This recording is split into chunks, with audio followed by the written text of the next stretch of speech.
Tete. Ah, ndipana Silovela. Mwe wangu kupelera tete. Uneshuwa here mzukuru? Ah, ndikafunga chako chani zvako. Totadza ita zvakawanda wanda. Uneshuwa here mzukuru? Mwana uyu waunoona Silovela ndakapiwa nehanzvadzi yangu. Ah, chiri chichanana chachidiki. Zvinzwa? Ndikachengeta saka aiwa. Tinoda kuti mungoite zvakanaka. Izvo zvituku tandakawana mai manja. Ndakarongera mimi tete. Ndodati pa week mchipota mchiwana 1 huku kuruka zvapera titsai. Wandibvira naye okantina ya. Wandibvira nepi nei muzukuru Fidza? Aiwa tete zvoite. Ndo ndatoona kuti zvinoita papa. Kana zvinoita. Apa ndiregedza. Ngamwari variko naimi. Ngamwari variko vanonzwa naimi. Makaraira vedwe. Asati ndatomboona kana chakatombokanganisa. Kana chanakafungidzira. Tirera soko zvesu. Tirera soko naye Fibioni muzukuru. Wati pane panga pongwa chamusiya. Anenge akatotora roko rwenyu. Ndizvo zvinoita ine watiti vake.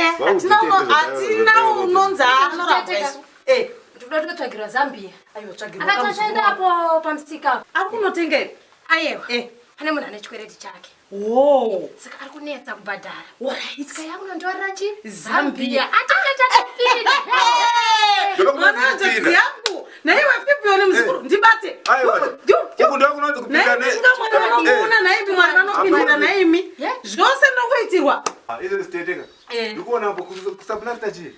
Tiri kushaya simendi mzukuru. Aiwa. Chido nekutoti imba iyoyo ipere ndinacho. Asi pekutangira nyaya yesimendi ndiri kushaya kuzoti ndodii. Ayo, kumba kuka kuna mabhegi esimendi. Ndokuna wandibvira nepiko naiwe mzukuru. Anenge 15 anotombopusha pusha. Isvo. Naisilovera. Ndoda kuti mugare panofefetera tete. Uri kuti kumzukuru wangu. Plus pani mamapoto kuti pakaya simendi kai. Pakati mamapoto asati amboshanda. Muzukuru aurevese zvenai Fibioni. Uri kuti iko nai mzukuru ndichipikira muzvimapoto zvekunama izvi. Ukandiri tete handina futi mapoto kaisi. Uri kuya zvakanaka naisilovera mzukuru. Poto cheche kuboka Zvezvi anditonoona zvinoita Mwari. Nevadzimu chaiwa baba wako akarara mufu. Ndo vari kutungamirira kuti muzukuru wawepo Fibioni. Kana iri yakandini. Mapoto acho mahombi so. Iwe Fibioni aiwe pingo yese. Tete chipoto cheche kuboka cheche kurasa. Ufundi nawo. Wati mzukuru. Ne ufundi nawo. Ine mune kandini. Wati saka takara zvakanaka kai. Naye mwana anzaziya. Apa moto mati uri pasera. Uri pa mzukuru. Enda moto uri. Aiwa timboro. Sununguka Fibi panopamba pawatete wako. Enda mzukuru enda. Uripo moto enda. Tete Silovela. Tapinza. Wandigonera mwana wazvazi yangu wakaona nepi Fibu? Tete. Aiva pingo yese Fibioni. Ndokwafa. Wakafana ini watete wako. Wakafana ini mzukuru. Aiwa wakafana ini. Waienda nepi? Waienda nepi? Ndakakusirwa uri mudike ka Silovela. Takutoplasta. Kwazvo imba tiri kuplasta. Kantini tiri kuvhura mzukuru. Nyarara. Nyarara. Uyo ka Fibioni uyu. Tampiwa naMwari. Wauya. Aiwa Mwari variko mzukuru wangu. Aiwa Mwari variko. Mwari vanoda kunamatwa. Aiwa ngatinamate mzukuru. Ndikuona Fibu. Totonamata nemandi nemandi. Pamba. Svika. Fidza. Pamba pakwere paunosvika chitano izvi pano. Kusvika kuti darikira muridzi wemba kunomhoresa vanhu visa. Ndakutanyanga. Aiwa wanditananga. Aiwa wanditananga. Aiwa kwete handizvidi zvawaita izvi. Handizvidi. Samasana sei vati? Aiwa watete wani. Baby. Aiwa. Baby. Ndibhoko ndiani?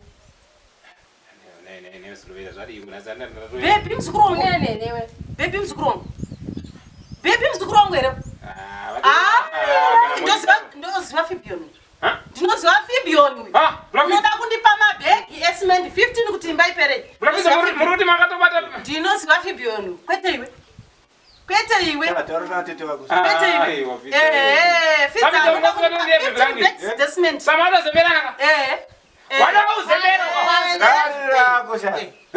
Rakangarira. It's past 10. Pano tinoziva Fibioni. Ndiye uda kutiitira zvese mapoto ekantini kuti prastirembe ino mabhegi 15 esimendi ari kuya Fibioni. Uyu Fidza. 15 mabhegi esimendi Fibioni. Fibioni ndikuona jeri pauri. Jeri. Fibioni ari kundigira 15 mabhegi esimendi kuti ndipetse kwakaimba. Nai matete. Fibioni unoshanda kwadi. Watete wani kwa unoti watete? Imi watete. Watete wa Fibioni. Fibioni unoshanda kwadi weiro. Anoshanda ko. Fibioni mabheka ako harassment kumba unoda kuya na muzukuru. Nai. Silovela. Asiri zvera zvatoda kuitwa Fibioni. Uyakabvira kuvimbisa tete nawe pincha kumakire garden.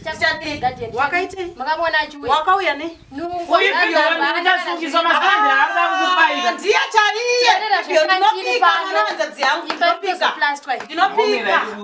Ndinopika ini. Chimbomira ini. Ai, hakuna mera soko unotambiswa. Uyu Fibioni wanda kuti wakira sima kundi. Fibioni ndapana masimende yalicheki. Bastira imba. Uyu. 15 best Echachi. Huku ndiri kungola pano. Nani matete? Huku ndiri kungola pano. Kantini ndiri ndoda kuigirwa mapoto. Handijere Fibi. Saka iwe wakandipei. Ne Wati Fibioni? Ndokuti muzukuru kawo. Ndokuti muzukuru ndakarera Silovela uyu kubva ari muchechi. Ndokuti muzukuru Fibioni. Ivatari musavanda dzunguka ndisandataure. Dzungure. Muri kunyanya kudzungaira nemwana ndosaka ndozvakaita mwana unyati parike pereke na Fidza. Uri kutiko iwewe? Aura kupa masimende. Anoda kuenda kusungiswa nemasimende echechi. Masimende ari kumba kwake ndechechi. Mapoto ndevanhu pachechi vari kuvaka pachechi paya. Chivakwe chiri. Saka shando pa vanhu. Masimende ndechechi? Asi kushanda akutoda kutooma ne. Acha kusungisa masimende ndechechi nemapoto. Uri kutiko iwe? Ndechi asi kushanda sha. Saka kana chisingashandi chatwa chako chokugova mamberembedzi. Aiwa. Naiwe Fibioni. Asi kushanda te. Naiwe Fibioni. Saka unorevera inema. Aiwa shuwa za asi. Kesa vakapiwa huku. Akatichengeta huku dzechechi dzeproject dzechechi uchidira mvura. Wezopiwa mbiri ndodzakuda kupana. Huku dzende pangofa imwe uri kusunga. Naiwe Fibioni. Unorevera inema. Ani mapoto ka. Asi kushanda asi unorevera inema Fibioni. Unorevera inema. Upazogara yani. Iwe. Inini chiwai. Inini hangu sezvo zvamati uyu achandidi. Wakuda Fidza. Ndikubva ndaenda kunyora ini. Ndanyora zita rechikomba cheche kuSouth Africa cheche makarambana nacheche. Ndandachinyora. Ndikanyora zita raticha uya makatadzise mwana uyu maharawe. Ndandamunyora. Ndikanyora zita renhingirine rechikomba cheche chemafertilizer chiya. Ndandamunyora nchitoti muone mari yakawanda. Comrade yedu kosikusidhaka. Vachite maproject. Vakati tama project katomunyora na 10 ina uzina hwangu ndi ndingonyora vanhu vashoma. Weukama kaisuza. Ukama andakama nemi. Munokama na Fidza. Aiwa. Iyo chizi. Vakati Kachongwe mari yafi iweyo. Yokufambisa ini handina mota sei. But andikazoudzi vanhu kuti handina mota. Vakabva ndipa iyi. Matena. Ndikuradze ma 100 avandipa. Vandipa ma 100 matatu. Mapoto avasi kutora nhasi. Ndobva ndipa ma 100. Imari yoga ndikununa mari izvizvi. Imari yoga. Kwete mari dzana Fidza dzamene uchikudzana na Fidza kuti Fidza une mari. Unowana mari Fidza. Fidza kavida kupana. Yoga ndokubamura yo. Inoga pasi ndokuroa sika inoga pasi. Ura kundiita zvenyasire kwako na Fidza panapa. Waona mari wakuda kunditi. Indemo tora simende chechi. Iwe ndiwe chaiye. Wakatanga kuuya kuna Silovela muzukuru wangu. Ndiwe chaiye wandikuda pano. Akona zva Fibioni. Kachongwe wewe ndiwe chaiye yako. Ndiri chaiye. Ndiwe chaiye. Fibioni wewe ndiye chaiye bla Fidza. Kachongwe tatoda mapoto ekukantini chete Kachongwe. Chipi wai mapoto. Tete wangu Fidza vatapana. Saka pa vatapana apa. Iyo ndofamba ndichimwe andisi kudairuta. Aumwiri fano zvotapira. Unowa. Fidza akati nyeke. Inini ndikutoda. Fidza zvakonzeresa tete. Saka ime ndikonzeresa naye. Tete vako vakupa chipamu chavo. Anditi. Aiwa. Tete vako. Uchaona ndikapedza kuvaka imba yangu yandakanzi navako ziruzi ndivake. Chitangoita maproject mayouth. Aniona. Ima mumo. Mukudziva zvinhu zvevanhu vemajeshi. Muzukuru wangu. Teerera. Ndiwe chaiye ari pamoyo apa. Moira shumbani. Ndiwe chaiye ari pa. Ari papa. Kachongwe ndokumbira. Hakuna nara mari rako. Yosakata maniwa una ganda remari yo. Yo pizza masimende evanhu ka. Unomasungigwa yo. Asi kushanda iye zvinonga. Asati akushanda. Saka kana chijo chisingashanda pano. Yo Fidza chiende yo. Kachongwe ndokumbira. Naimi. Hakuna nara mari yako kubva kuna comrade kosidhaka uko varina kuita maproject. Nasuda mari bwana. Ndakona ndakanyogwa here. Tete wani wangu. Yoga ndichengeta huku dze project. Anditi dzaura kupa vana. Anditi. Asa patotoenda ka. Munokuda mari ya huku here kupa na comrade. Kuna yona kuruwa makaita sebezi wazo. Sene ni baba.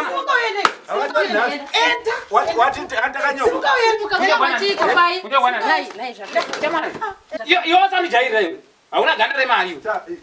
Iwa tuteno tutona takanyogwera. Ndakenda na Kachongwe. Chipambi chako mwana njozi yangu. Chipambi chako ichi. Tata makuti chipambi nasi. Chipambi chako asi chani? Tata msiri makande dzidzi. Aiwa ndichikudzisa ini ndakafira pamurumu ndakagara pamurumu mwe chete kai. Tata msiri. Iwa chipambi chako chakusagadzikana nasi una Fibioni mangwana una Kachongwe nasi una Fibioni mangwana una Kachongwe. Tata Kachongwe. Aiwa chipambi chako mwana njozi yangu ona vese vaenda. Kwashikomba Zvino taitei. Tata ndima kaende dzisa makatuna nzi mujolo. Ndisiye mwana njozi yangu. Mujolo weiko. Aiwa, waenda, hapana zvekuita, hapana zvekuita mwana wanzodzi yangu. Hapana, chipambi chako haugadzikane iwe. Haugadzikane Silovela. Iko zvinoizvi uyu Kachongwe akapita paproject. Wazvinzwa, ari kuwana mari, inonzi Maria. Ari kupiwa mari nani? Sabatete.